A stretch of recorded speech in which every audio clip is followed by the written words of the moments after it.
Hello, everybody. Pete Caliendo here, Baseball Outside the Box. How are you all doing in the U.S. and around the world? Thanks for joining us, man. We appreciate it. Interesting today. You guys on the show know how much I travel around the world.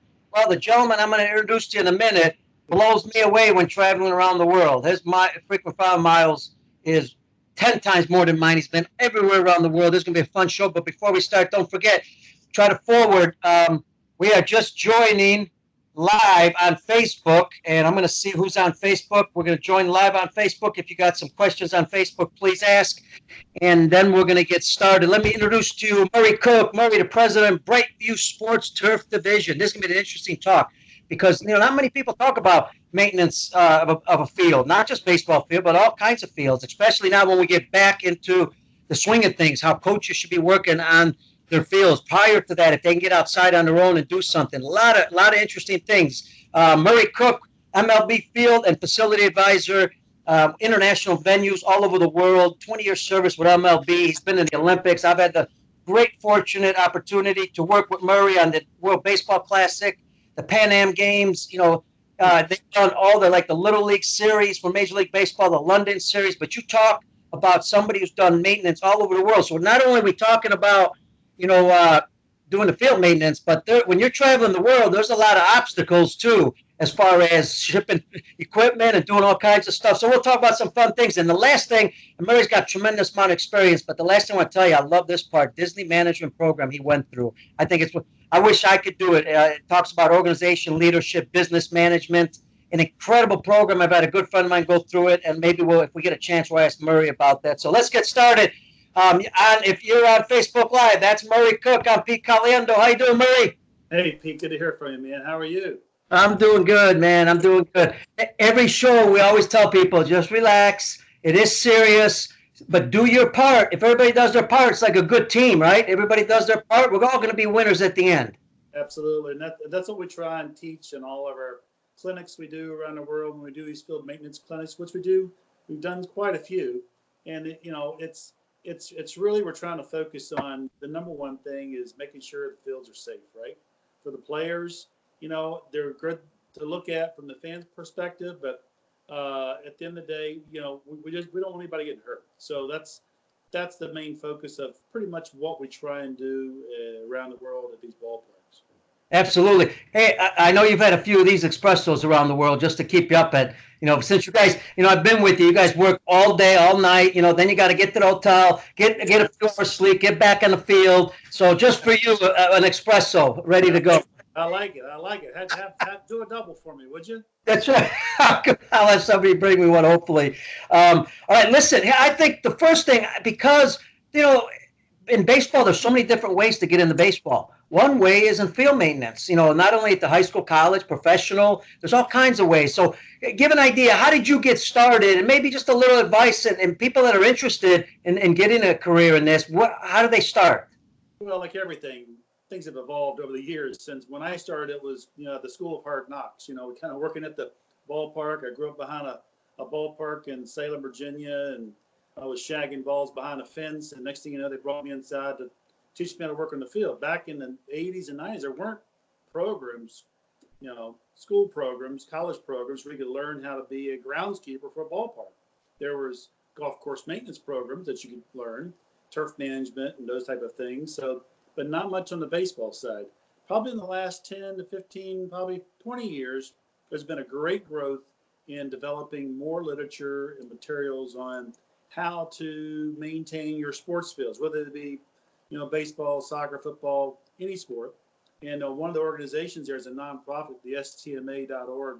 They do a great job in putting information out there to the public and helping folks, coaches around the world. You can become a member of the organization, and you get these weekly, monthly reports and documents that you can review, and it's a great organization. But yeah, I mean it's and the evolution of fields, from when they were built back in the 70s and 80s, they didn't do a lot of drainage instruction. They didn't do a lot of sub-base insulation. They weren't using engineered soils to make the fields drain and play more safely. And so that whole evolution has just come forward to an amazing situation we're in now, with the fields being, after a 7-10 inch rain, a heavy thunderstorm, you're out there playing like right afterwards. Well, that's just not by chance. It's by the design and construction of the field. Hey, folks, Murray is on Twitter. He's at Cook Murray, Murray. Check him out. Also, he's got groundskeeper.mlbblog.com, which is a blog, I'm assuming, about groundskeeping. Yeah, started writing that, but geez, I would say, when did we start? Probably back in 2005, I think I started that one with MLB.com, and the guys there. Mark Newman started it up, and I was the second blogger after Lasorda. And I wrote a lot of articles on maintenance and different things, places we've been, just sharing the knowledge. I think that's what I've always loved doing: education, providing services, and sharing what I know. It's the only way to get better is by working as a team, like you said, and trying to make things better for the players on all the fields. Hey, I've had the chance, obviously, to work with a lot of your staff members, great guys from Major League Baseball, minor league baseball. In baseball, we talk a lot about, players who come from countries that, fields aren't the best, conditions aren't the best. They really learn fast because, they're working under tough conditions. Your crew has to go out all over the world. I'm sure they've gotten better simply because they've gone to some country.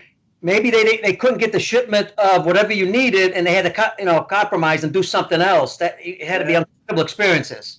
Yeah, you hit the nail on the head there. When you go to in our country, we've got a lot of resources. You go to Cuba, you go to Beijing, China, you go to some of the Latin American countries that just aren't as fortunate and have the up-to-date tools and equipment that we have here. You start learning to do with what you have, and coming up from the minor league baseball world myself, I mean, having a shovel and a rake and a wheelbarrow and a tamp was your field crew equipment, and then you had a push mower, right? Well, there's so many other things, but what we've learned, like you said, is that in some countries they've been able to come up with some really unique tools and equipment that is local to their needs that I've implemented in other places, which is pretty cool. So again, it's sharing that information between each other and learning. Of course, doing that in other countries where there's, you have a language problem. I may be saying, and for example, in China, we're over there teaching 140 volunteers what first base is, what a shag screen is, what a down to the basics of, it's not even in their language. So sure. Creating new words around baseball. So yeah, it's been a challenge, and it's been fun too. Well, listen, give us an idea. Give us. I'm sure our audience would love to know. Give us something unique overseas that happened that you had to make an adjustment, and you couldn't just follow the book. Oh, geez.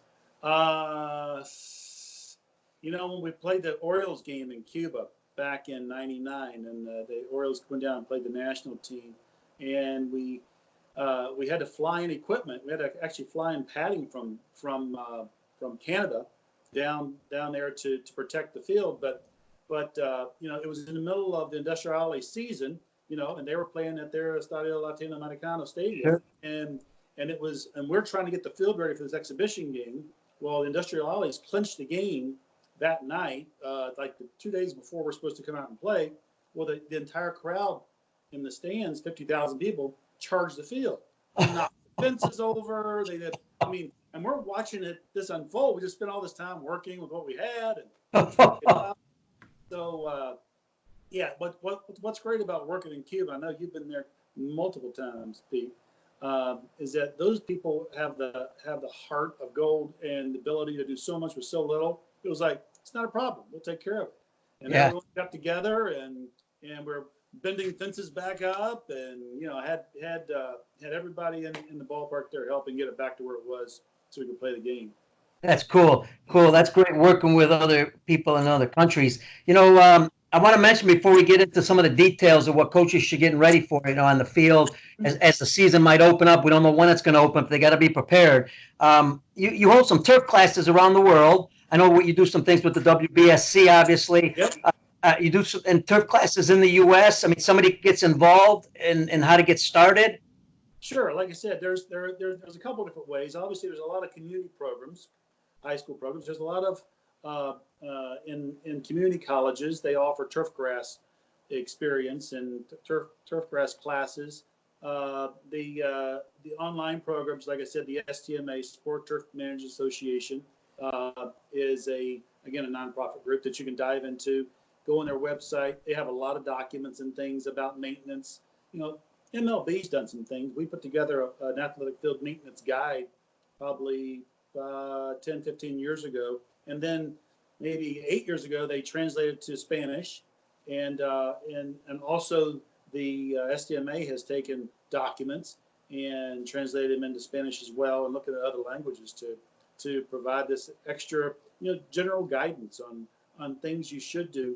With limited resources, when you look at, what we've done internationally for major league level fields and Olympic level fields, that's one thing. But, what do you do for the high school and the college and the youth fields? You're doing the same thing, but maybe just on a lower scale. So we try and incorporate all that in our clinics so that everyone's got a shot at, okay, I can do this.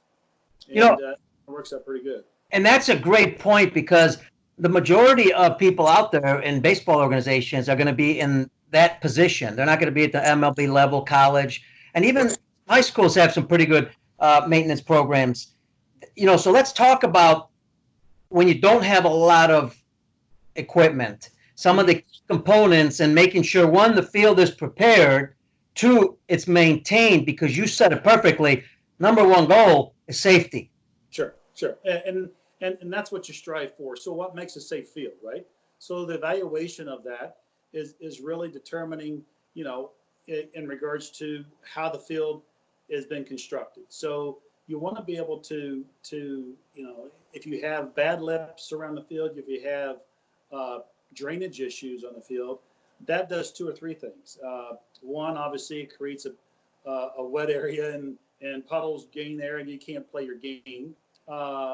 And so you want to try and address those. It also, does a lot of damage to your turf. If the field doesn't drain right, there could be other reasons that field isn't draining right. It could be the fact that it's just compacted, that you haven't aerified the field and core aerified it properly or enough, or have never done it. Aerifying machines now, what's great about the industry is that there's a lot of small mom and pop shops that are now going out and doing these simple spring and fall renovations to get your ballparks up and ready to go. And I think, with what's going on now this spring, now's a good time to get out there and tell you where am I having issues with my field as far as playability, because you want to perform right and attack those one at a time. The number one has always been, the condition in our game. 70% of the ball games played in the infield. So we focus a lot of our attention on the clays, on the mound, on the home plate, and the baselines, and then the outfield kind of comes in later on. Mm-hmm. And I think prioritizing your maintenance programs in that way kind of helps break it down, so it's not too overcoming and you struggle with getting things done. Absolutely. Hey, what happens if you're in a situation where the drainage isn't the best, but you don't have the money to obviously fix it? Are there ways to work the field a little bit to make it just a little bit better? So instead of having to go in there and do construction, I mean, we've used multiple things to drain water, right? We've used mattress pads to suck up the water, right? You've seen people do that in other countries, right? They go out and they sponge it up, put it in a bucket, and haul it off. You see people. I mean, that is now a tool that you can buy, ironically. Yeah. But in other countries, that was the way it was done. So you're relieving the water from those areas by removing that. There's also small tools. They call it a Coranda Super Soaker. It's a machine that actually rolls over the grass and it picks up the water, puts it in a tank, and it dumps it off to the side.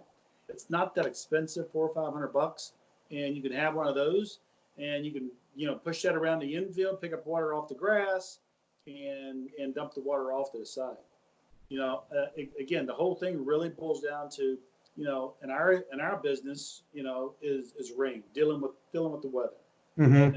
and having the right tarps and the right covers to protect your infield clays is a good investment, because if you can keep your clays level, your mound and home plate, your key areas level by keeping them covered most of the time.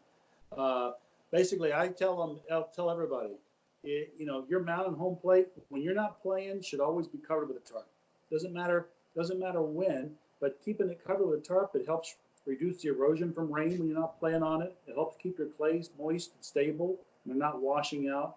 And those puddles you have at home plate from guys hitting and didn't get a chance to go out there and pack it after that event, you're protecting it for the next day. Because what happened, you come out the next day, you had a game yesterday, you got these holes, now you got to dig all that mud out, the hole gets deeper. So the Oh, first yeah. tip is maintaining that level of the home plate area and the mound area as much as you can. When you talked about the sponges, it brought back memories. When I was 15, I was at Mickey Young Baseball School. I was a student counselor. As a counselor, I maintained my own field. So we're going back 35, years Yeah. ago. Yes. And I remember using the sponges. I even remember one time, which was incredible. Not everybody has this opportunity. We had a helicopter come in and, Yeah. wipe the field down a little bit. But there's the question I guess I always ask is, when you do have water on the field, it may be a real basic question, but you're also, you're trying to get the water off. Is there a right way to get it off and a wrong way, or where to place it?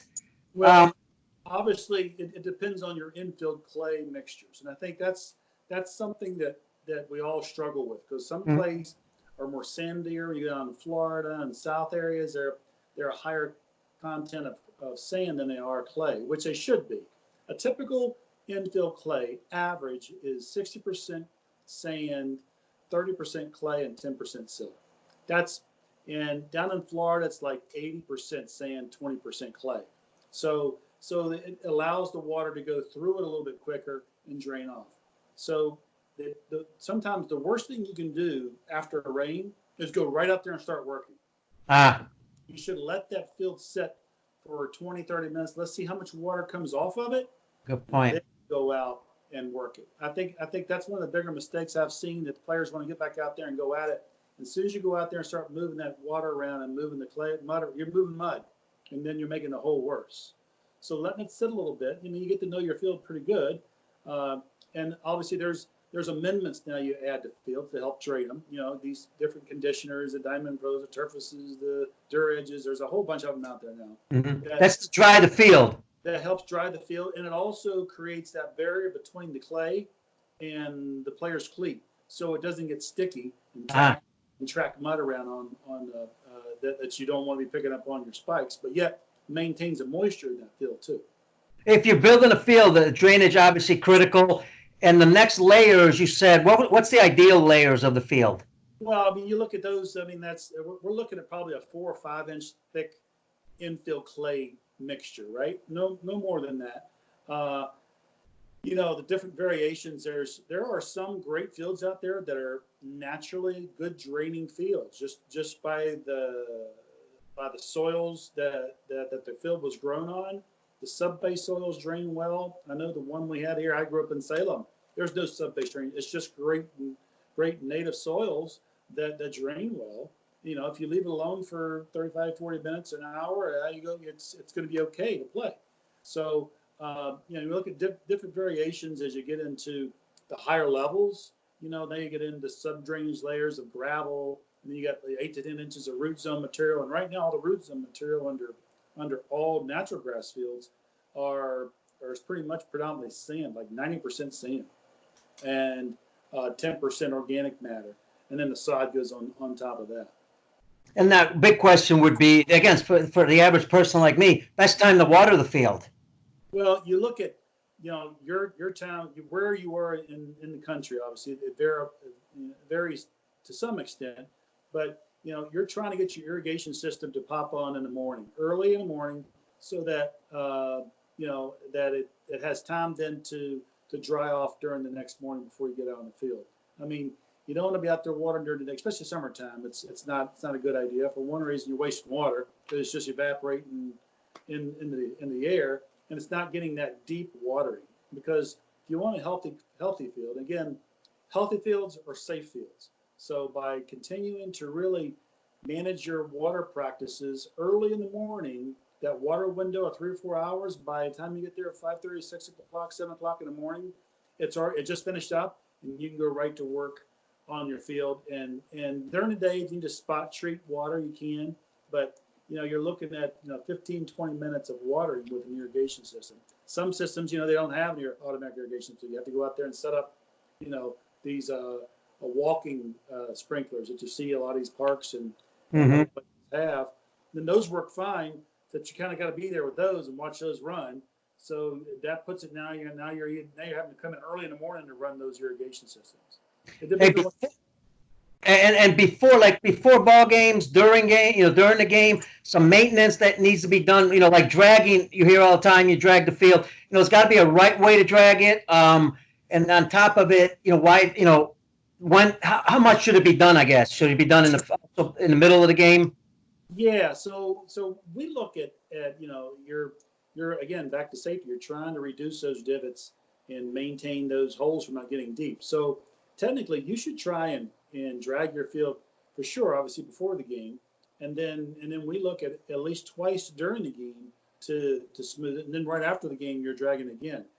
What you don't want to do is leave the field after your game, leave it with all the pots and holes in it from the game that day before, and then it rains. Well, that water doesn't sheet off. Construction of a field, lower end fields tend to have a bit of a pitch to it, or a grade. We call it a percentage of grade on the older fields was like 1%. 1% is 12 inches every 100 feet is the way it falls. The problem we have when you have an infield that has kind of a peak on it is that it's hard to get your pitcher's mound high enough to meet the regulations of 10 inches above home plate. So you're kind of in that area where you want a little bit of a sheet flow where your water can gradually run off the field, but at the same note, have enough hill out there that pitchers don't come out and say that mound's too flat. When technically, it's spot on. I remember going to Cincinnati looking at the Reds mound.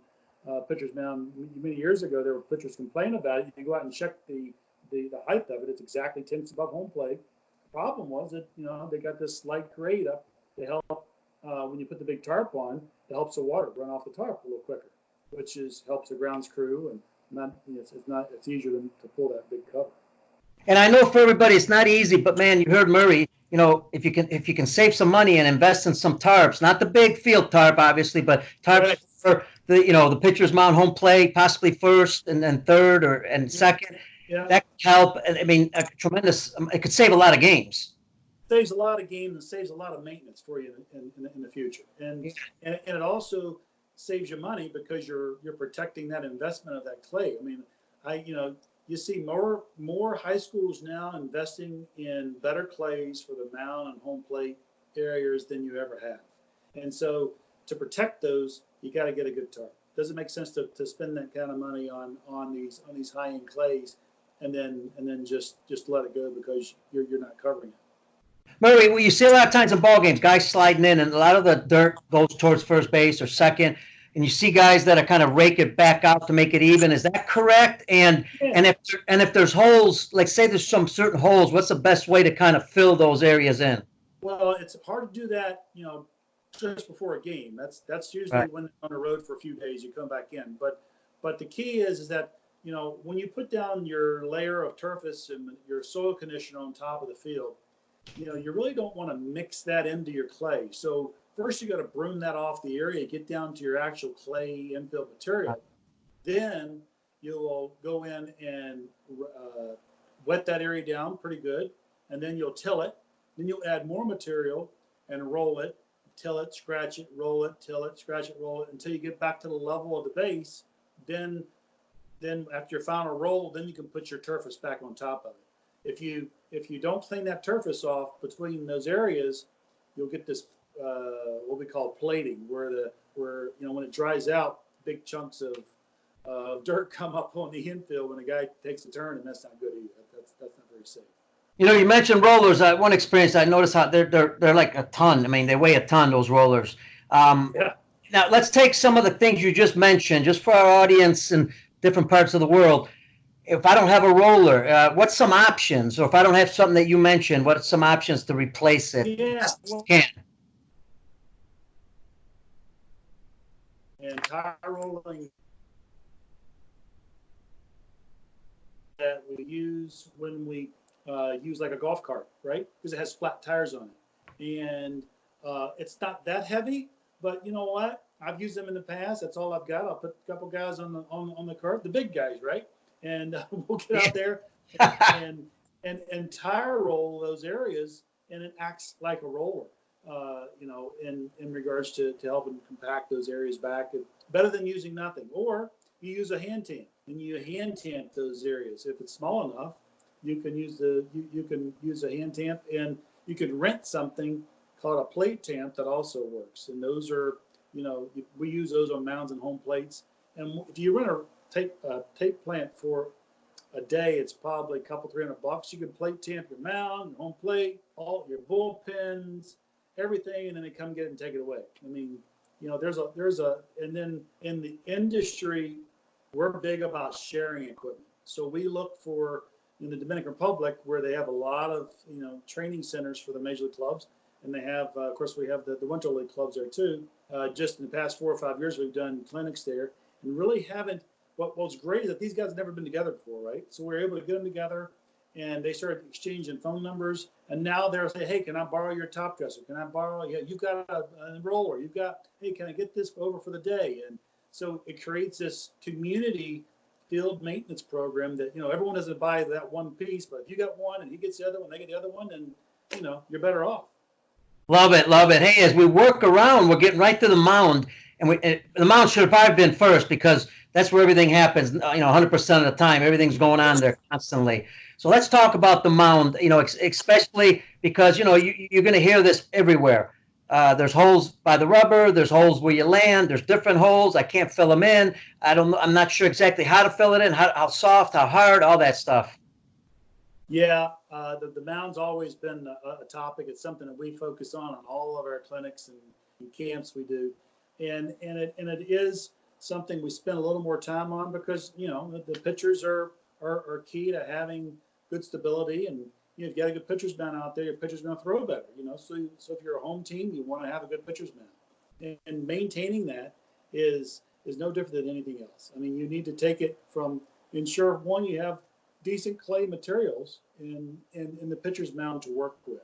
Is it the same amount as the field, the clay? Well, I mean, it's a little bit higher in clay content. So when I said earlier the infield was like 60, 30, 10, the pitcher's mound is like 50% clay, 30, 40% sand, 10% silt. It's a higher clay content. So again, it's another reason why you need to put a tarp out there to protect it. Clay gets super hard, starts to crack. You don't want that happening because when it cracks and dries out, then the clay's no good. You got to haul it off, put more clay in. But maintaining the pitcher's mound, the slope is very critical. We try and get guys to consistently get that slope from the pitcher's mound down to the landing area, which is basically after the first 6 inches in front of the pitching rubber, it falls 1 inch for every 1 foot. So if you maintain that 1 inch for every 1 foot down to where the pitcher lands, except for Strasburg, you might want to go a little further because he's right. Which we've experienced that before. Maintaining that slope is always one of the big keys. You said holes around the pitcher's mound. I mean, they're coming up with really good pitching rubbers these days that don't show up as badly, which helps maintain the pitching rubber itself. But the actual clay in front of the mound, that clay is no different than the rest of the mound coming down the front. And the entire mound doesn't have to be this clay. We're talking about the 4 foot area in the front, straight down in front and around what we call a plateau where the pitcher stands. We go to a lot of these high schools and look at the fields, and we notice that, behind the pitching rubber, it starts to slope right off. Well, behind the pitcher's rubber, there's a 2 foot flat area behind the pitching rubber that needs to stay level. So when your pitcher tilts back and throws, he comes back and stands level when he approaches the home plate. And you know what? On all this, having a chance to work with a lot of pitchers, I remember Greg Maddox down in spring training. He'd come out and Glavine would come out and look at the mound, and they talk. I mean, I could tell the day who pitched that day by looking at the mound right after they threw, and they'd come out and critique and talk about what they liked, what they didn't like, and how they liked and they look at how they drug their foot a certain way in the mound, so their consistency, because it's all mechanics, right? Mm-hmm. And yep. You start tweaking with the elevation of the mound and the slope. It's not consistent with what they were throwing in the bullpen. They come out, they throw high, so they're having to make adjustments on the mound just because it's not maintained right. What are most pitchers, since you mentioned that, what are most pitchers like? Do they like a real firm landing spot? Yeah, it's really they like it firm. For the majority, like it firm at the toe plate, and then obviously in the landing area, to where the cleat goes into the clay but doesn't dig a hole. And it sounds like, and I get this all the time, especially in Japan. What? They do not like wet mounds, right? They like it powder, dry, dusty, and yes, and that's kind of in some of their areas too. In Taiwan, Korea too, they tend, especially in the domes, they're concerned about the water. How are we going to get this? Get it too wet? We're worried about it. So it's just getting confident that water is your friend. In fact, when you're maintaining a pitcher's mound in these areas, you're more maintaining the moisture than you are the actual mound itself. You're maintaining to keep that moisture consistent so that clay stays pliable, and you won't get as big of a. It doesn't sound right. It says, well, if it's firm, it's hard, it's rock, it's not going to dig out as much. That's not right. If it's moist and the clay is holding the moisture right, you won't have any holes. Murray, question: have you heard from Major League Baseball teams at all? Because you're starting to hear it a little bit in some of the industry, because everybody's trying to figure out why everybody's getting hurt. You know how it is, the arm. Sure. We know, velocity is an issue. We know that, strength and all that. But the question sometimes comes up, can it also be, the mound when you land, that it's too hard?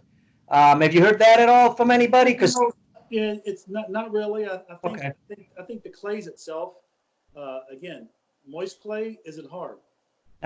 It's pliable. It's kind of like Play-Doh. It gives, and it gives for the player when he lands. His landing foot will stick, but it's not like he's coming down on dust or a rock or whatever, like we've seen in some of these other ballparks we've worked in. Sure. So no, not really. I think the consistency of the clays now that we're getting, these engineered clays are coming in bags. You just pour them in, tamp them, and you walk away. That's it. Real simple anymore. It used to be we had to blend our own clays with sand and cool soils to make them work, which you can still do. But I think maintaining. The issue is maintaining that stability. If the mound has too big of a hole at the landing area, you got pitchers complaining about the hole, right? Mm-hmm. And then his hole, he's landing in mine. You got two pitchers landing different ways. He rolls his ankle because, here's a mound that was too soft. Sure. Same thing at the toe plate. You've got a guy that throws off one side of the mound, one guy throws off the middle. Those holes will vary. So the idea is to reduce that hole from becoming a hole. You want it to maintain its level, and by doing that, you're able to really, if you get the right clays, it's pretty easy to do. So basically, once the game's over with, you're going to smooth it out, put more clay in the holes. Yep. Go through that real quick for us, just to give us an idea how that's maintained. Yeah, really. Right after the game is over, the first thing we do, we send the guys up to the mound to get that fixed up. Right, put it back to where it was when we first pitched. So right after the game is over, and by doing that, the first thing to do is sweep off all the debris, all this conditioner, all the little clay chunks that are there. We get all that off, and then we do our watering. And then we cut in the areas. We actually scarify the hole so that you're just not putting clay into a hole that's just going to sit on top of the other. But you need to kind of create a bridging area for the new clay to bind with the old clay. And by doing that, it's not going to chunk out next time it goes out there and pitches. And once you get it back to the level, you get it tamped down good and tight. You scream it off. Then you bring your conditioner back onto it. And, the conditioner can get expensive on these fields. And a lot of guys, they'll bag their conditioner up, go back out, screen it screen out all the material and come back out and put the old conditioner back on, which is fine. It works. It works great. So it saves you some money there. No, is the clay kept somewhere where it stays healthy and you could use throughout the season, or? Yeah, absolutely. I mean, we used to get an old clay from years ago. Again, taking it back to the high school levels and college levels, so where we get this gray gumbo, we call it, and it would be in these rock hard chunks. We couldn't use it, so we take it out, get a tamp, get a roller, and crack it up, wet it, moisten it, put it in buckets, keep it in buckets moist. So that's your post game packing clay you use in your home plate area, in the pitcher's mound. Same thing at home plate. We see a lot of guys sliding into home plate, head first, hands out. You see them sliding in feet. If they come in and they slide into a hole, the guy's got a chance of rolling an ankle. So, you're trying to maintain that home plate to be super flat, and just like you're trying to maintain those holes in a pitcher's mound so that they don't create problems for the players later on. And same process, home plate, right? That doesn't change with the clay? No, it doesn't. No, around the plate, around in the catcher's area as well. Don't worry about the umpires too much. They don't, they're back there, they're rubber, so they don't worry about it. But the catchers, their catchers are sometimes just as concerned about their ability to stand in the home plate area. It's not too hard, so they can come up and pivot and throw out a first, a second, or whatever. You'll get guys say today it was a little too firm. Can you soften up a little bit more? And we will. There's things that of course, in front of the home plate is a whole different material. Just in front of home plate, because you don't want that high hot ball hitting that dirt right in front. So you're trying to maintain that to keep it moist and soft. So you're not putting a hard clay in front of the home plate. You're putting it in the batter's boxes only, and where the catcher is. And that's a good point. I don't remember if you mentioned it. You might have, but when we're talking about the lips, because the lips are important, for safety reasons. If you do have a high lip, is that lack of dirt? Is it? And I mean, how do you adjust it if you don't? You add dirt and clay, and or do you cut the lip? Yeah. That's the chicken and the egg story. Yeah. Right? You try and figure out, because I've seen people go in there, just keep put on more clay, and they put on more clay. Then the clay is in the infield grass is down here. I'm like, well, wait a minute, you're just creating a problem here. You're designing your field and raising your entire infield grade because you got a lip. Take the lip out, you don't have to raise your infield clay. I've seen people go in and scrape down an infield and have 3 inches of clay, and they said, well, geez, I didn't know I had that much clay out here. So, yeah, you had a lot of clay out here. Yeah, too much. It's like all these lips. So same thing in the baselines, right? Same issue. You got these guys coming out and put a lot of clay in the baselines, and how are lips created? How are they? Well, let me tell you, by 2 ways. One, by just Mother Nature. Mother Nature is going to blow dirt into the lips and blow the sand, blow conditioner lips. So maintaining those. The team goes on the road. You go out there with a water hose and a rake, and you wash that material out each time. If you wait till the end of the season, it's too late. It's already built up too much, and now you got to go and cut it out and lower it. Whereas, the other reason is that people are dragging the field improperly. So they'll try and fit a 4-foot drag down a 3-foot baseline. Well, guess what? That drag is hanging over on the grass. What's it doing? It's dragging right down the grass and dragging material over into your grass. It's creating a lip because you don't see it, but it's happening. I see that all the time where guys are just out there. It's easier, and I get it, because you got a 1-man, 2-man ground crew. The coach and the players are out there. They want to get done out and get on the road, and they take the shortcut and go out there with a drag and drag wherever they can. And they drag the drag right off the field, right off the edge, off the back. No, you shouldn't be doing that. That's just causing more lips. Biggest mistake coaches possibly can make, when maintaining a field. I don't know. I mean, it's the biggest mistake you see. I think you hit the nail on the head there about the lips. I think maintain those lips in the infield, the front edge lip, right between first, second, and third. That lip on the grass, keeping that maintained and keeping the drags away from it, 6 to 8 inches, and doing all that work around the edge of the field by hand is going to really save yourself a lot of headaches and a lot of bad hops too. Ray, before we end, a couple things. One, I am thinking about the squeegees. Good thing to have squeegees to take water off. Yeah, squeegees to in the grass, not so much in the clay. Ah, You want to keep squeegees away from the clay because that's just pushing mud and dirt out of the way, and that's not good. yes. Yeah, and you got to be careful of it in the grass because some people get a little more aggressive than others with the squeegees, and you end up pushing too deep. Obviously, you know these new synthetic turf fields, they're tremendous, and they have great draining capacity. But you get out there with the squeegee on a synthetic turf field, you're pushing that rubber around. So now you're creating an indention in the infill rubber that's supporting, basically what the players are playing on. The grass, on a synthetic turf field, the grass is no more than 3/4 inch high, but under that's like 1.5 inches of rubber. When you go in there and start squeegeeing out areas where you might have a puddle, which is typically where you're going to have a puddle on a synthetic turf field, is around the mound, around the home plate, around the cutouts of the bases where the infielders play in. I think one thing I tell people I think is really helpful is that, the old school cutouts where you have the cutout at first, second, and third, you got the grass cutout. In a rule book, it says it recommends 13 feet, that arc. And you know what? That's a recommendation. Grass infields, grass areas are kind of left up to each individual team. So what we try and do, especially at first base and third, where the guy plays in at first and third, where he's playing in, we want that to be clay. Don't put grass there. That's just a headache for you to take care of. The grass isn't going to hold up. You're going to create a lip there, and it's just easier just to put clay there and cut that grass out. Let the guy come in and play in just before he gets on the grass. Helps your field and make it last a little longer.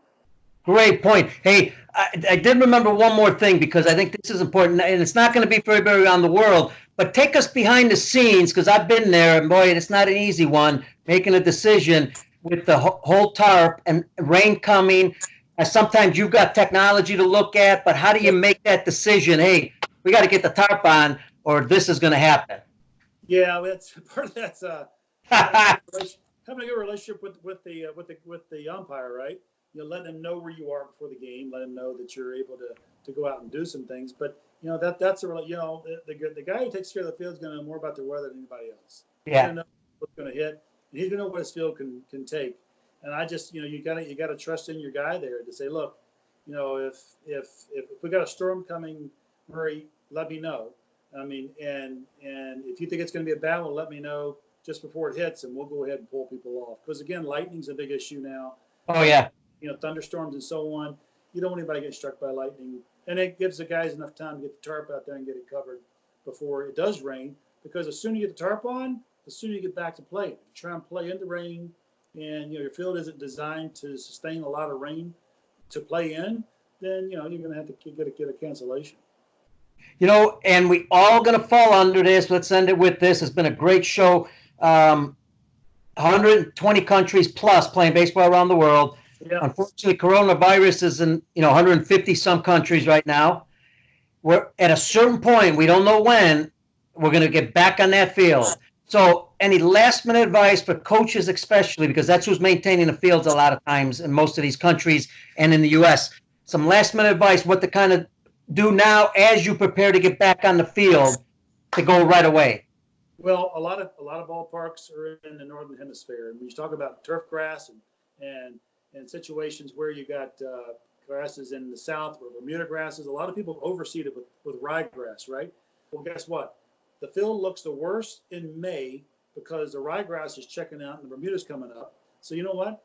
Go ahead and take it out now. Go ahead and reduce your water a little bit. Go ahead and lower your mower a little bit, and go ahead and start getting that ryegrass out. So when you are ready to go in May, June, whenever it happens, in July, whenever we can get back out there on the fields, you're good to go. I mean, now those renovations, that's a turf grass tip. As far as clays and edges, you're trying to maintain, even with the rains coming down, you're still keeping your tarps out there in the field, your mound, home plate, your bullpens, and keeping those lips away, because each time it rains, that water pushes a little bit of that clay, a little bit of that conditioner back into the edge of your grass. Don't just think, it's going to, now's the time to continue making sure you're blowing that back out and keeping it out, so you're ready to go when the season kicks back in. All right, man. This has been awesome. A fantastic show. I don't know if there's any last minute tip you want to throw out there, and then we'll close it off. No, keep it safe, man, Pete. Appreciate you bringing me on. Excited to take part in your podcast here, and again, looking forward to that big phrase. Let's play ball. That's what I'm waiting for. Right? Absolutely, absolutely. That is Murray Cook, president of Brightview Sports Turf Division, consultant for Major League Baseball. When you see the Little League Series, when you see the London Series, a game in Puerto Rico, Mexico, big league level, that's his crew working on that field. They do a fantastic job. I've been lucky and very fortunate to work with Murray and watch all these people, the way they do things. It's amazing how fast they do it, how professional they are, how meticulous they are in everything they do. We're going to put all the show notes up. Give Murray Cook at Twitter, Cook Murray on Twitter. Check him out there. And I want to thank our loyal listeners in the U.S. and around the world. We will put Murray's stuff on our show notes in case you want to reach him. Thank you all. Don't forget, check out Baseball Outside the Box. Check out Baseball Out on Twitter, all over social media. Spread our show. This is a great topic, very important topic, because, again, every coach needs to know a little bit of how to maintaining their field, because that's where their players are going to play. Player safety is a key. So thanks for joining us today. God bless everybody, and we'll see you on the next show. Take care, Murray. All right, see you, man. Thanks, Pete. See you. Bye-bye. Bye.